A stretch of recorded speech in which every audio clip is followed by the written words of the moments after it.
Miss marlin France దేశంలో పుట్టిన అందమైన యువతి. ఆమెకు ఈ మధ్య భారతదేశం గురించి కలలు రావటం నుంచి భారతదేశాన్ని చూసి తీరాలన్న పిచ్చి పట్టుకుంది. ఆ కలలకి పిచ్చికి కూడా కారణం లేకపోలేదు. ఆ కారణం ఏమిటంటే 200 సంవత్సరాల క్రితం ఆంధ్రదేశంలో ఒక ముఖ్యమైన యుద్ధానికి కారణమైన బుస్సీ దొర తాలూకు కొన్ని కాగితాల్ని ఆమె తాతగారు సంపాదించిన పాత కాగితాలలో చూసి చదవడం. అదీకాక ఆ క్షణం నుంచి మార్లిన్కి తాను కొంతసేపు మార్లిన్ని అని అనిపిస్తుంది, మరికొంతసేపు మల్లమ్మదేవి అనిపిస్తుంది. మల్లమ్మదేవి అద్భుత స్త్రీమూర్తి, బొబ్బిలి రాణి. మార్లిన్ ఫ్రెంచ్ యూనివర్సిటీలో పారాసైకాలజీలోని ఒక విభాగమైన ఐఎస్పి మీద రీసెర్చ్ చేస్తుంది. బహుశా ఆ కారణం వల్లనే తనకిలాంటి కలలు కాబోలు అనుకుంది చాలా కాలం. అలాగే అని సరిపెట్టుకుంది.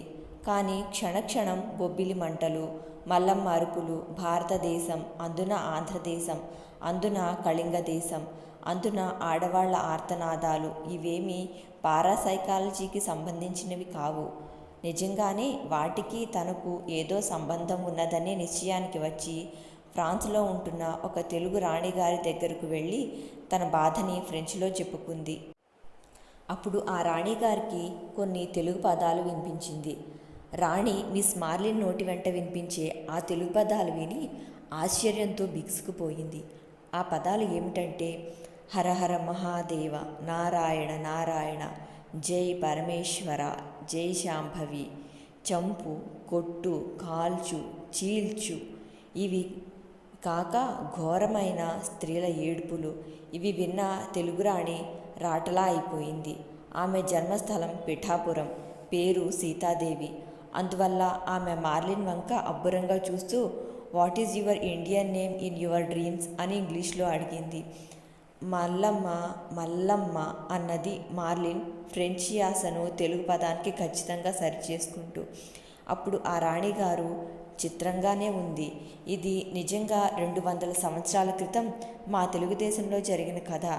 అయితే జన్మలు జన్మాంతరాలు ఉన్నాయన్నమాట అన్నది చూపుల్ని శూన్యంలోకి గుచ్చుకుంటూ. ఎస్ మిస్సెస్ సీతాదేవి, నేను పారాసైకాలజీ స్టూడెంట్ని. అయినా చాలా రోజుల వరకు ఈ విషయాన్ని నమ్మలేదు. ఇప్పుడు నమ్మటం అనివార్యం అనిపిస్తోంది. దయచేసి ఆ మల్లమ్మ కథ ఏమిటో నాకు చెప్పండి అన్నది మార్లిన్. సీతాదేవి చిరునవ్వు నవ్వుతూ ఆమె పేరు మలామ కాదు, మల్లమ్మ, మల్లమ్మదేవి అంటూ సరిచేసింది. రాణిగారు పెదవుల మీద చిరునవ్వు చెరిగిపోకుండా ఆ కథ అంతా మార్లిన్కి వినిపించింది. కథ అంతా విన్న తరువాత మార్లిన్ అన్నది, మల్లమ్మదేవి చావటం అన్యాయం, ఘోరం. అందుకే కాబోలు నాకు నిప్పు అన్నా మంటలన్నా భయం, ఒళ్ళు జలదరిస్తుంది. చివరకు సిగరెట్ లైటర్ అన్నా కూడా భయమే. నేను సిగరెట్లు కాల్చను తెలుసా. సీతాదేవి, ప్లీజ్ నాకు తెలుగు నేర్పరు అంటూ ప్రాధేయపడింది మిస్ మార్లిన్. సీతాదేవి అదే చెరగని చిరునవ్వుతో తన ఒప్పుదలను ఆమెకు తెలియజెప్పింది. మిస్ మార్లిన్కి సంతోషమైంది. ఆ విధంగా తెలుగు నేర్చుకోవడంతో ప్రారంభమైన మార్లిన్ కథ అనంతరం భారతదేశ పర్యటనగా పరిణమించింది. బాంబేలో విమానం దిగిన తక్షణం విశాఖపట్నం బయలుదేరి రావడం జరిగింది. విశాఖ నుంచి రాయ్పూర్ ప్యాసింజర్లో కళింగ దేశాన్ని చుట్టుకుని మళ్ళీ ఫ్రాన్స్ వెళ్లాలనే ఇప్పటికీ ఆమె ఉద్దేశం. ఎన్ని నిదర్శనాలు ఎన్ని విధాలుగా కనపడ్డా ఆమె హేతువాదం ఆమె పారాసైకాలజీని మించిపోయింది. కనుక మార్లిన్ ఇంకా మోడర్న్ యువతిగానే మిగిలిపోయింది. అయితే రైలు ఎక్కింది మొదలు రైలు చక్రాల మ్రోతలోంచి ఆమెకు ఒక వింత ధ్వని వినిపించడం మొదలుపెట్టింది. ఆ శబ్దాలు వింటూ ఉంటే ఉద్రేకం అధికమైంది. కళ్ళు ఎర్రబడ్డాయి. ఉచ్ఛ్వాస నిశ్వాసలు వేగం అయ్యాయి. శరీరం వణుకుతోంది. ఫ్రెంచ్ వైన్ తాగినంత మత్తు ఆవరించింది. ఆ మత్తులో, ఆ ఉద్రేకంలోనే ఆ శబ్దాలని జాగ్రత్తగా వినడం మొదలుపెట్టింది మార్లిన్. ఫుల్ ఫుల్, పులి పులి పులి, బెబ్బులి, దిగు దిగు, రా రా బెబ్బులి దిగు. ఆ శబ్దాలు అలాగే కంటిన్యూ అవుతున్నాయి. చెవుల్లో హోరెత్తిస్తున్నాయి. 200 సంవత్సరాల క్రితం తన బ్రతుకు, తన ఆంతర్యంలోని అగ్నిజ్వాలలు, తన రాణితనం, తన తల్లితనం అన్నీ కలిసి రంగారావు, అవును Rangarao, yes Rangarao, yes that Bobbili king Rangarao. భార్య కొడుకు మంటల మధ్య చిక్కుకొని మాడి మసైపోతూ ఉంటే కనీసం వాళ్ళ కోసం కన్నీరు విడిచే తీరిక కూడా లేని గోపాలకృష్ణ రంగారావు. ఇవన్నీ గుర్తు వచ్చాయి. రైలు చక్రాలు దిగ్మంటున్నాయి. ఒక్కసారి దిగ్గున లేచి ఆ స్టేషన్లో దిగిపోయింది మార్లిన్. అదే బొబ్బిలి స్టేషను. మల్లమ్మదేవి ఆంతర్యం అగ్నిలా మండి కాల్చి మసి చేయగా మిగిలిన బూడిద ఈనాటి ఈ బొబ్బిలి. అవును, ఇదే బొబ్బిలి. అందరూ అనుకుంటున్న వీర బొబ్బిలి. మిస్ మార్లిన్కి తను ఏం చేస్తున్నది తెలీదు. నడుచుకుంటూ పోతోంది. ఆమె ఆకారంలోనూ వేషంలోనూ ఉన్న అంతర్యాన్ని ఆశ్చర్యంతో చూస్తున్నారు అందరూ. మల్లమ్మదేవి ముందుకు పోతోంది కాదు, మార్లిన్ ముందుకు పోతోంది. మార్లిన్ మల్లమ్మదేవిలా నడుస్తోంది. దారి పొడవునా జనం విపరీతంగా చూస్తున్నారు. తమకు తెలియని లోకాల నుంచి దిగివచ్చిన దేవతని చూసినట్టు చూస్తున్నారు. మార్లిన్ ఓ బ్యాగ్ భుజానికి తగిలించుకొని టీవీగా నడుస్తోంది. మార్లిన్ మనసులో నువ్వే మల్లమ్మ, నువ్వే మల్లమ్మ అని ఎవరో గొంతు చించుకొని అరుస్తున్నారు. ఆ కేకలు మార్లిన్ చెవుల్ని గింగుర్లు తీస్తున్నాయి. ఆ భావం ఒళ్ళంతా వ్యాపించింది. ఆమె భావానికి పూర్తిగా లొంగిపోయింది. ఆ గ్రామంలో కొన్ని శతాబ్దాల నుంచి ఉంటున్న దానిలా, అన్ని వీధులు తెలిసిన ఉన్న దానిలా చకచకా నడుస్తోంది. మధ్య మధ్య తనలో తాను గొణుక్కుంటోంది. పైకే అంటోంది, అవును నేనే మల్లమ్మదేవిని, నేనే మల్లమ్మదేవిని అని. నేరుగా నడుచుకుంటూ వచ్చి కరిగిపోయిన కళ, మిగిల్చిపోయిన ముఖముద్రలా మిగిలి ఉన్న ఈనాటి బొబ్బిలి కోటలో కాలు పెట్టిందామె. అప్పటికి రవ్వంత చీకటి పడింది. నేను టవర్ గదిలో కూర్చొని ఏదో రాసుకుంటున్నాను. నేను అష్టావధానం చేయలేను, కానీ నాకు తెలియకుండానే ద్వంద్వావధానం చేస్తూ ఉంటాను. జానెడు పొట్టని ఎంత పెట్టినా ఎంత పోసినా ఎన్నటికీ నిండని కేవలం జానెడు పొట్టని నింపుకుంటానికి ఏదో ఉద్యోగం చేసుకోవాలి. అది చేస్తూ ఉంటాను. ఆ పనులు చేస్తూనే నాకు ప్రాణప్రదమైన చరిత్ర విషయాలు ఆలోచిస్తూ ఉంటాను. చరిత్ర, తత్వశాస్త్రం నాకు ప్రాణప్రదమైనవి. టవర్ గదిలో సింహాసనం లాంటి ఎత్తైన ఒక కుర్చీ, వెనుకటి కాలంలో జమీందారులు వాడే ఒక టేబుల్ ఉన్నాయి. టేబుల్ మీద కాగితాలు ఉన్నాయి. కుర్చీలో నేనున్నాను. అంత ఖరీదైన కుర్చీ, టేబుల్ కోస్తా జిల్లాల్లోని మా స్వగ్రామంలో ఉండగా నాకు కలలో కూడా వచ్చేవి కావు. కానీ నిరుద్యోగం నన్ను తన్ని దేశం మీదకి నన్ను పరిగెత్తించితే వచ్చి రంగారావు గారి దగ్గర ఉండి సంవత్సరాదాయాలు, ఖర్చులు, లెక్కలు చూసేందుకు కుదిరాను. ప్రభుత్వ ఉద్యోగం కాకపోయినా భలే పసందమైన ఉద్యోగం. పని తక్కువ, జీతం చాలినంత.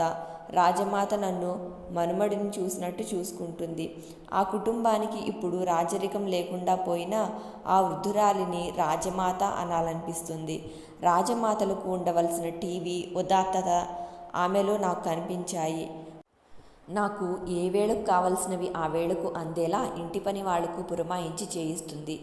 ఉదయం లేచి సంధ్యావందనం లాంటి నా చాదస్తాలన్నీ ముగించుకొని ఉద్యోగి బాధ్యతతో ఆ గదిలో కాలు పెట్టే వేళకు గది శుభ్రంగా ఊడ్చి కుర్చీ, టేబుల్ తుడిచి ఉంటాయి. నా స్వయం కృషితో నాకున్న కొద్దిపాటి తెలివితో పరిష్కరించుకోలేని సమస్యలు ఎదురైనప్పుడు 2 చేతులు ఎత్తి దండం పెట్టుకుంటానికి ఒక దేవుడిని ఫ్రేములో బిగించి నా కుర్చీ ఎదురుగా తగిలించుకున్నాను గోడకి. ఆ ఫోటోకు ఊదొదులు వెలిగించి ఉంటాయి. టేబుల్ మీద కాగితాలు నీట్గా సదిరి ఉంటాయి. ఇవన్నీ రాజమాత పనివాళ్లకు పురమాయించి చేయిస్తుంది. గదిలోకి వెళ్ళగానే నాకు ఆమె గుర్తు వచ్చేస్తారు.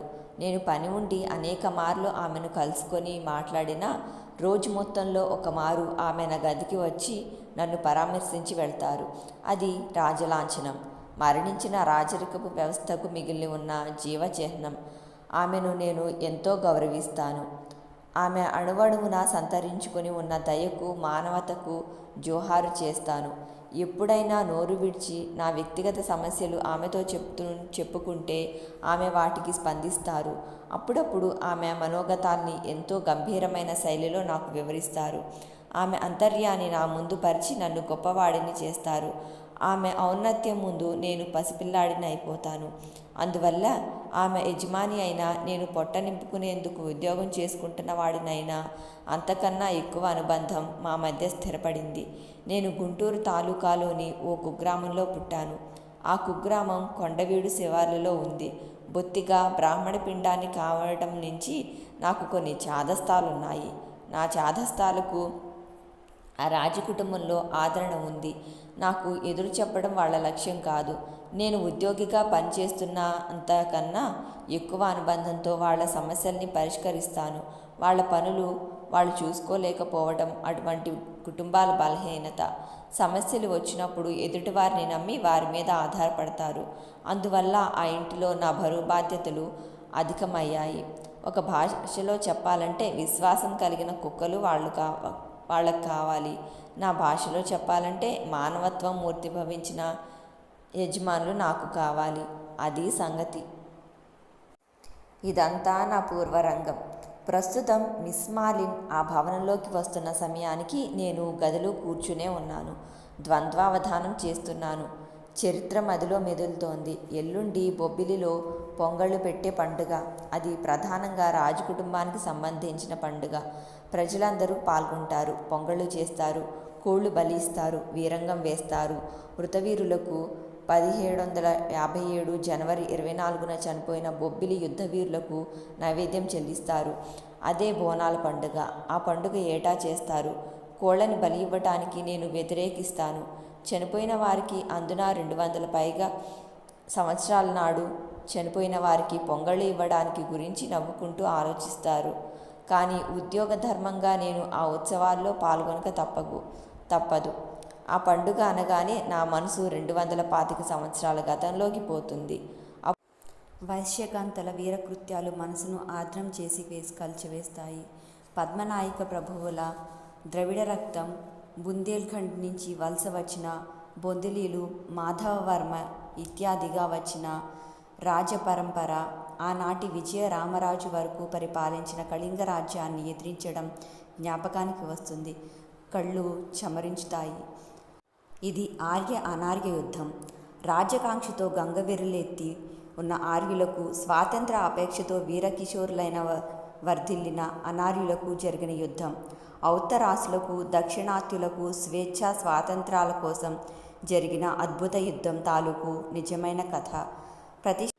ప్రతిష్టల కోసం జరిగిన ఈ యుద్ధాల మంటలకు బలి అయిపోయిన మల్లమ్మదేవి లాంటి ఆడవారి ఆర్తనాదాలు చెవుల్లో గింగురుమంటాయి. మనసును ఎవరో మెలివేసి ముద్ద చేసి గాయం చేసినంత బాధ కలుగుతుంది. చరిత్ర ప్రారంభించిన ఆడవారికి జరిగిన అన్యాయం, వారి శరీరాలు, మనసులు, బ్రతుకులు, కోర్కెలు, ఆంతర్యాలు, ఆత్మలు అణచివేయబడటం తలుచుకుంటే ఏడుపొస్తుంది. వీరవనితలైన వైశ్యకాంతలకున్నపాటి పరాక్రమం వెలమరాణులకు లేకపోయిందా? యుద్ధరంగానికి కానుకగా ఇవ్వాల్సిన వెలమకాంతల ప్రాణాలు కేవలం తాటాకు మంటలకు బలి చేస్తారా? ఆడతనాన్ని భర్తలే అగౌరవపరిచి మూకుమ్మడిగా నల్లుల్ని కాల్చి చంపినట్లు చంపుతారా? ఇదే నా మానవత్వం. ఇదే నా మగవారు స్త్రీజాతికి ఇచ్చే గౌరవం. ఆడదానికి ఈ సృష్టిలో ఉన్న విలువ ఇంతేనా?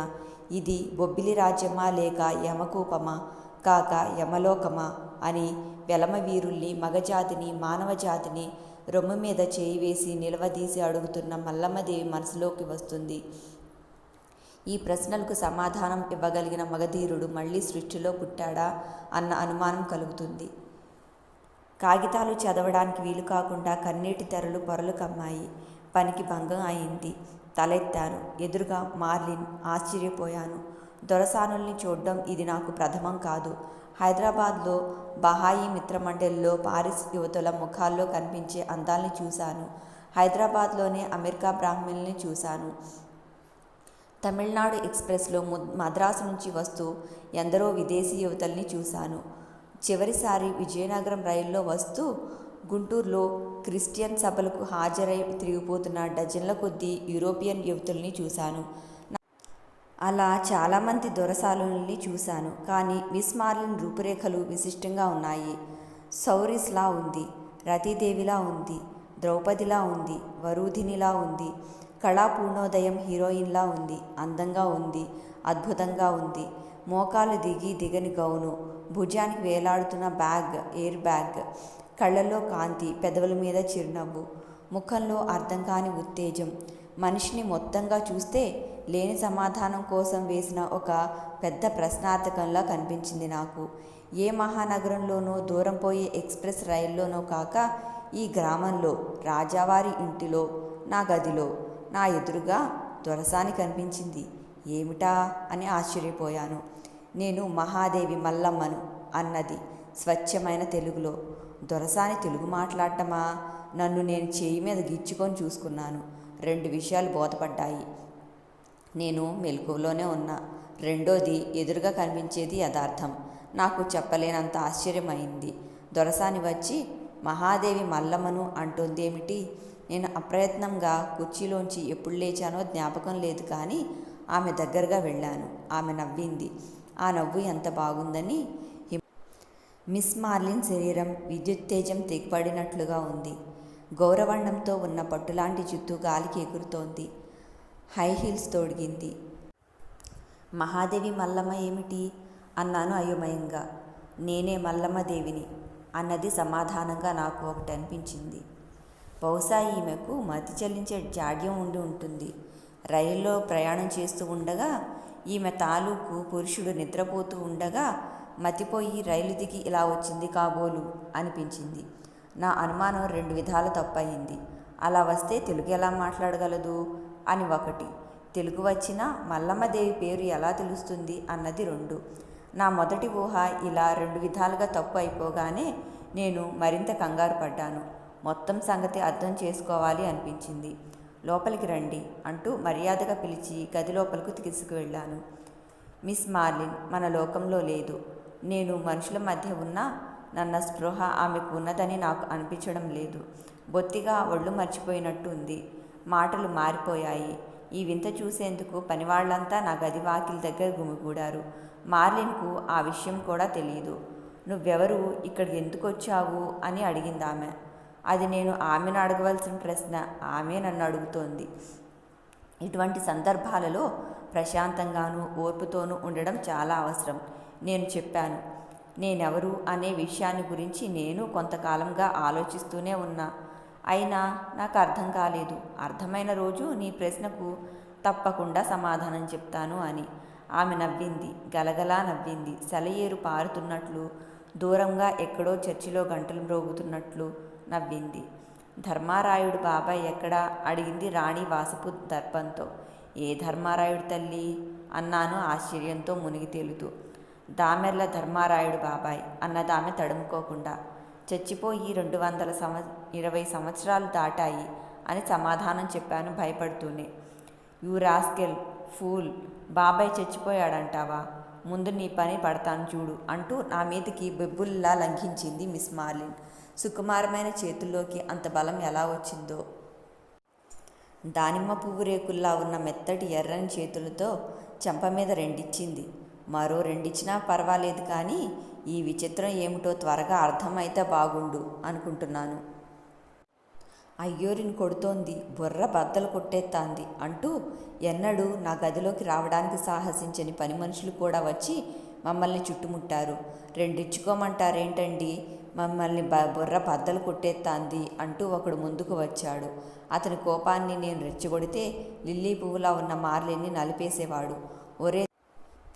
ఒరే తండ్రి, నాకు బుర్ర అంటూ ఒకటి ఉండడం వల్లే కదా బద్దలు కొట్టగలుగుతోంది. అంతట శాంతించు, ముందు మీరంతా బయటకు పోండి అన్నాను. అందరూ వెళ్ళిపోయారు. ఆమెను కూర్చోమన్నాను. ఇహ సంగతి ఏమిటో జాగ్రత్తగా అర్థం చేసుకుంటూ మాట్లాడాలి అనుకున్నాను. నేను బాబాయిని త్వరగా కలవాలి అంటోంది మార్లిన్. ఎందుకు అని అడిగాను ప్రశాంతమైన స్వరంతో. ఎందుకేంటి, నా మరిది వెంగళరాయుడి పెళ్లి కదూ, ఆ ఏర్పాట్లన్నీ చూసుకోమని బాబాయికి చెప్పాను. ఏర్పాట్లు ఎంతవరకు అయినాయో మరిది 2 రోజులుగా కనిపించడమే మానేశాడు. సామర్లకోటకు కబురెళ్ళిందా? నా చెల్లెలు జగ్గమాంబ ఇంకా రాలేదు. నీలాద్రి రాయణం గారు, నా మరదలు వారు ఇంకా రాలేదు. ఎందుకు రాలేదు? నా తండ్రి కసింకోట ప్రభువులు రామరాయుడు వారు ఇంకా రాలేదు. నా తల్లి మహాదేవి వెంకమాంబాదేవి గారు రాలేదు. ఎందుకని ఎవరూ రాలేదు? రాజాం ప్రభువులు తాంత్ర పాపయ్య అన్నవారు రాలేదు.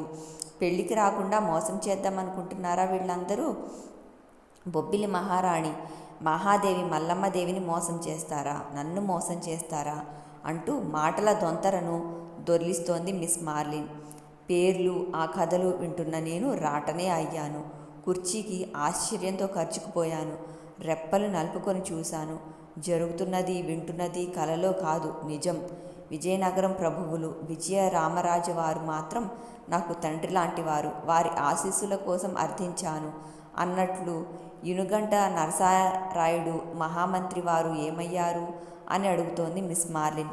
ఆ చూపులు శూన్యంలో గుచ్చుకుంటున్నాయి. అమ్మ, తల్లి, చెల్లి, ఐరోపా నుంచి వచ్చిన లిల్లీ, ఇప్పుడు నువ్వు వారు వీరు అంటూ చెప్పావే పేర్లు, వారంతా బొబ్బిలి యుద్ధంలో 225 సంవత్సరాల నాడు ఇహలోకంలో తనువు చాలించారు. నీవు వాళ్ల కోసం స్వర్గంలో ఎంక్వైరీ చెయ్యి, అడ్రస్సులు దొరకొచ్చు అన్నాను జంకుతూనే. అనుకున్నంత అయ్యింది. యు రాస్కెల్ ఫూల్, చచ్చిపోయారన్నావంటే నిన్ను చంపేస్తాను అంటూ కుర్చీలోంచి లేవబోయింది మార్లిన్. అన్నంలే, కూర్చో అన్నాను. గబుక్కున ఆమె కూర్చుంది. ఇంతకు నువ్వెవరు? లాగు చొక్కా తొడిగావు, ఫ్రాన్స్ నుంచి వచ్చావా అని అడుగుతోంది మల్లమ్మదేవి అలియాస్ మార్లిన్. కాదు తల్లి, నువ్వే ఫ్రాన్స్ నుంచి వచ్చి ఉంటావు మా ప్రాణం తీయడానికి అని మనసులో అనుకున్నాను. అలా అనకు, ఆంధ్రదేశంలోనే అవతరించిన అల్పజీవిని. నా సంగతి అలా ఉంచు. ఇప్పుడు నీకు కావాల్సిందేమిటి అన్నాను. ఏమిటా? ఏకవచనం ప్రయోగం. నేను మహాదేవి మల్లమ్మను. ఏకవచనంతో పిలిచావంటే తల తీయిస్తాను అంటూ గ్రుడ్లు ఇంతెంత చేసి హెచ్చరించిందామె. చిత్తం తల్లి అన్నాను వినయంగా. భగవంతుడా, ఈ పిడుగుపాటు నా నెత్తిన ఎందుకు వేశావు? ఏమిటి అగ్ని పరీక్ష? ఈమె ఎవరు అనుకున్నాను. 20వ శతాబ్దపు ఉత్తరార్ధంలో ఇటువంటి వింతను చూస్తే ఎలా జీర్ణించుకోవాలి? ఇప్పుడేమను ఏం చేయాలి అని నేను ఆలోచిస్తున్నాను. ఇటువంటి సందర్భాల్లో మనోధైర్యం ఇవ్వడానికి పనికి వస్తాడని ఫ్రేమ్లో బిగించి ఎదురుగా తగిలించుకున్న దైవానికి నమస్కరించాను. నన్ను ఒడ్డున పడవేయి స్వామి అని ప్రార్థించాను. ఇక్కడి సంగతి అంతా చూసి వెళ్ళిన పనివాళ్లు రాజమాతకు ఈ విషయం వివరించారు. ఆమె ఎకాయికిన వచ్చేశారు. రాజమాత పేరు గాయత్రీదేవి. ఆవిడ రాగానే లేచి గౌరవ పరస్పరంగా ఆహ్వానించాను. మిస్ మార్లిన్ వంక చిత్రంగా చూస్తున్నారు గాయత్రీదేవి. నువ్వెవరు? టీవీగా ప్రశ్నించింది మిస్ మార్లిన్. బొబ్బిలిలో నీళ్లు త్రాగిన వాళ్ళు కానీ, ఈ ఇంటిలో కాలు పెట్టిన వాళ్ళు కానీ మమ్మల్ని ఆ ప్రశ్న వేయకూడదు. నువ్వెవరో, ఎక్కడి నుంచి వచ్చావో, నీకు మతి చలించి ఎన్ని రోజులు అయ్యిందో తెలుసుకుందామనే వచ్చాను అంటూ చెప్పుకుపోయారు గాయత్రీదేవి. బొబ్బిలి రాణి మహాదేవి మల్లమ్మను అన్నది మిస్ మార్లిన్. మహాదేవి మల్లమ్మవా అంటూ నోరు తెరిచారు గాయత్రీదేవి. అవును, ఎందుకలా నోరు వెళ్ళబెట్టుకుని చూస్తావు? నా మరిది పెళ్లి ఏర్పాట్లన్నీ ఎక్కడివి అక్కడే ఉండిపోయినాయి. నువ్వు వెళ్ళి నా స్నేహితురాలు కోమటివారి కమలక్కను పిలువు, దామెర్ల ధర్మారాయుడు బాబాయిని పిలువు, ఇనుగంటి నరసారాయుడు మహామంత్రి వారికి కబురు పంపండి. ఇంకా ఎందుకలా రాయటల్లా నిలబడిపోయారు? వెళ్ళండి, చెప్పిన పని వెంటనే చెయ్యండి. అలక్ష్యం చేస్తే తలలు తీయిస్తాను అని ఉరుముతోంది మార్లిన్ మల్లమ్మదేవిలాగా. రాజమాత ఆశ్చర్యంతో చూస్తున్నారు. ఇది మామూలు పిచ్చి కాదు అన్నారు చివరికి. ఇది అసలు పిచ్చే కాదు, పునర్జన్మ కేసు అన్నాను నేను. నాతో రా అంటూ రాజమాత ముందు నడిచారు. నేను అనుసరించాను. గది దాటి వెళ్ళిపోతూ తలుపులు బయట నుంచి గడిపెట్టాను. ఇప్పటి జమీందారు రంగారావు గారు దీపకాంతిలో ఏదో చదువుకుంటున్నారు. మమ్మల్ని చూసి పుస్తకం మడిచి పక్కన పెట్టారు. తల్లిని రాజమర్యాదతో ఆహ్వానించి కూర్చోపెట్టారు. ఎదురుగా కుర్చీలో వీపుకి ఆనుడు లేకుండా చేతులు కట్టుకొని కూర్చున్నారు. ఇంత అర్ధాంతరంగా ముందుగా కబుర్లు పంపకుండా తల్లి ఎందుకు వచ్చారా అని ఆలోచిస్తున్నారు రంగారావు గారు. కొడుకుతో ఈ విషయాన్ని ఎలా వివరించాలా అని ఆలోచిస్తున్నారు గాయత్రీదేవి గారు. ఆ ఇద్దరి మధ్య జరగనున్న సంభాషణలో నేను కల్పించుకోవాల్సిన మాటలు ఏమిటా అని ఆలోచిస్తున్నాను. మొత్తం మీద అందరినీ ఆలోచనలనే కానీ మాటలు లేవు. మా ముగ్గురి మధ్య మౌనం రాజ్యం చేస్తోంది. కాసేపు అయ్యాక గాయత్రీదేవి అన్నారు, బాబు, బొబ్బిలి వీరుల చరిత్ర ప్రాణం పోసుకొని మళ్ళీ మన కళ్ళ ముందుకు వచ్చింది. ఇది సృష్టిలో విచిత్రం. మల్లమ్మదేవి మళ్ళీ పుట్టిందయ్యా అన్నదామె. కళ్ళలో నీళ్లు సుళ్ళు తిరిగాయి. రాజరక్తం రగిలింది. చరిత్ర ఎప్పుడూ శవపేటిక కాదు, చైతన్యపేటిక. ప్రతిదేశ చరిత్ర కోటి కథా సరిసాగరాలకు సమానం. నాకు మనసు కదిలింది. అమ్మగారు ఏమైంది అన్నారు రంగారావు గారు అర్థం కాక. కన్నీటి తెరల మధ్య నుంచి రాజమాత నన్ను చూశారు. నాకు అర్థమైంది. ఆమె కంఠం మోగబోయింది. నేను రంగారావు గారికి వివరించి చెప్పాలి. ఐరోపా నుంచి అనుకుంటాను ఎవరో ఒక యువతి వచ్చింది. నేను మహాదేవి మల్లమ్మను అంటోంది. చిత్రంగానే ఉన్నది, కానీ అబద్ధం అనిపించట్లేదు. యథార్థం ఎలా అవుతుందో అర్థం కావట్లేదు. ఆనాటి మీ బొబ్బిలి వీరుల పేర్లు గడగడా చదివేయటమే కాదు, చుట్టరికాలను కూడా చెబుతోంది. ఇప్పుడు నా గదిలో ఉంది అన్నాను. వెరీ ఇంట్రెస్టింగ్ అంటూ నా ముఖంలోకి చూసి నవ్వారు రంగారావు గారు. ఇది నిజం కాకపోవచ్చు, అబద్ధం కూడా కాకపోవచ్చు. ఏది ఏమైనా ఈ విషయాన్ని మనం జాగ్రత్తగా పరిశీలించడం అవసరం అన్నాను. అలాగే, తప్పకుండా చెయ్యండి అన్నారు రంగారావు గారు. ఇది అచ్చంగా మేము చేసే పని కాదు, మీరు కూడా ప్రమేయం కల్పించుకోవాలి. నిప్పులేందే పొగరాదు కదా అన్నాను, నేను తర్కశాస్త్రంలో చదువుకున్న అనుమాన ప్రమాణాన్ని జ్ఞాపకం తెచ్చుకుంటూ. నన్నేం చేయమంటారు అంటూ అడిగారు రంగారావు గారు. ప్రస్తుతానికి నా గదిలోకి రండి, ఆ తరువాత విషయం నేను ఆలోచిస్తాను అంటూ అక్కడ ఆయన సమాధానం కోసం ఎదురు చూడకుండా క్రిందికి దిగి వచ్చేశాను. లోపల మార్లిన్ నా గది అంతా పీకు పోగులు పెట్టి నానాయాగి చేసి ఉంటుందని ఊహించాను. కానీ గడతీసి చూస్తే అలా జరగలేదు. మార్లిన్ ఆ కుర్చీని సింహాసనంగా భావించుకొని టీవీగా కూర్చొని ఉంది. ఆనాటి బొబ్బిలి యువతుల తీరిక సమయాల్లో పాడుకునే వీరగీతాలు పాడుకుంటోంది. ఇవన్నీ ఈమెకు ఎలా వచ్చినాయి? నేను వెళ్ళగానే దామెర్ల ధర్మారాయుడు బాబాయ్ వచ్చారా అని అడిగింది. రాలేదు అని చెప్తే ఏమి తంటా వస్తుందోనని వస్తున్నారు అన్నాను. మార్లిన్ మల్లమ్మదేవిలా టీవీగా కూర్చోంది. ఆ టీవీ ఎన్ని జన్మల రాజరక్తం తనకిచ్చిన వరమో. తాటాకు మంటలకు ఆహుతి అయిపోయిన మల్లమ్మ మళ్ళీ పుట్టిందా? ఎంత చిత్రం! ఆత్మకు చావు లేదు. హిందువుల నమ్మకాలు ఎన్నడూ వృధా కాలేదు. కల్పిత కథలు అన్నీ కాలగర్భంలో కలుస్తాయి, కానీ ధర్మం నిలుస్తుంది. హిందూ ధర్మం ఎన్నటికీ అయినా మళ్ళీ తన సమగ్రతను చాటి చెప్పుకుంటుంది అనే విశ్వాసం నాకు ఉండేది. అందుకు ఈ సంఘటన ఒక ఉదాహరణ అనిపించింది. అలా అనిపించగానే ఎంతో ఆసక్తి కలిగింది. నేను ఆలోచిస్తూ ఉండగానే రంగారావు గారు, రాజమాత వచ్చేశారు. రంగారావు గారిని చూడగానే ఆయనలో బొబ్బిలి వీరుల రూపరేఖలు కనిపించాయి కాబోలు.